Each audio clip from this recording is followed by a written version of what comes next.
Hi అండి అందరికీ welcome back to our channel. ఈరోజు వ్లాగ్ వచ్చేసి అయితే పిల్లలకి ఎలాంటి హెల్తీ ఫుడ్ పెట్టాలి, ఎలా పెడతాను నేను మా పాపకి అనేది అయితే మీతో షేర్ చేసుకోవాలనుకుంటున్నాను. ప్లీజ్ వీడియో మాత్రం స్కిప్ చేయకుండా చూడండి.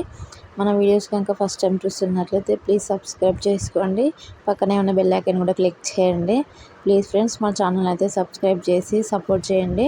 ఈరోజు వీడియో వచ్చేసి అయితే పిల్లల గురించే కదా. వాళ్ళు తినకపోతే మనకి ఎలా ఉంటుంది, వాళ్ళు మంచి ఫుడ్ తింటే కూడా మనం ప్రశాంతంగా ఉండొచ్చు కదా. సో నేను మా పాపకి ఎలా పెడతాను అనేసి అయితే మీతో షేర్ చేసుకోవాలనుకుంటున్నాను. వీడియోలోకి అయితే వెళ్ళిపోదాము.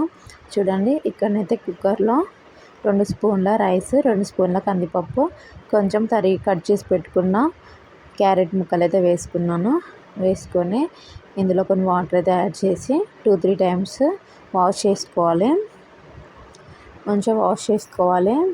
మంచిగా ఉడికిపోతుంది. ఒక 1 అవర్ దాకా నానబెట్టుకోవాలి. అలా బెటర్ అన్నమాట. మంచిగా ఉడికిపోద్ది. 1 అవర్ అయితే కంపల్సరీ నానబెట్టుకోవాలి. రైస్ అనేది మంచిగా మెత్తపడిపోతాయి. సో ఈ విధంగానైతే 2-3 టైమ్స్ అలా వాష్ చేసుకోవాలి. చేసుకున్న తర్వాత ఇందులో కొన్ని వాటర్ అయితే యాడ్ చేసుకోవాలి.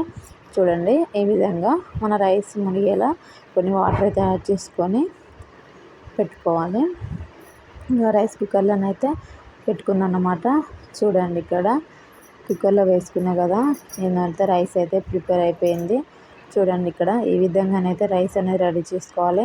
చాలా బాగా ఇష్టంగా తింటారు పిల్లలైతే. సో నేనైతే మా పాపకి ఇలానే పెడతాను. మీరు కూడా ఈ విధంగా ట్రై చేయండి, మీ పిల్లలు తప్పకుండా తింటారు. చూడండి, ఇక్కడ మనం వాళ్ళ టేస్టీ కోసం కొంచెం సాల్ట్, కొంచెం నెయ్యి కూడా వేసుకోవాలన్నమాట. ఇక్కడ ఈ సాల్ట్ అయితే వేస్తున్నాను. టేస్ట్ తగ్గట్టు అయితే వేసుకోవాలి. 1.5 ఇయర్ 1 ఇయర్ అలా ఉంటే సాల్ట్ కొంచెం మంచిగానే వేసుకుంటున్నాను. అయితే కొంచెం నెయ్యి, సాల్ట్ వేసుకొని మంచిగా కలుపుకొని మీ పిల్లలకు పెట్టండి, బాగా ఇష్టపడతారు. So please subscribe.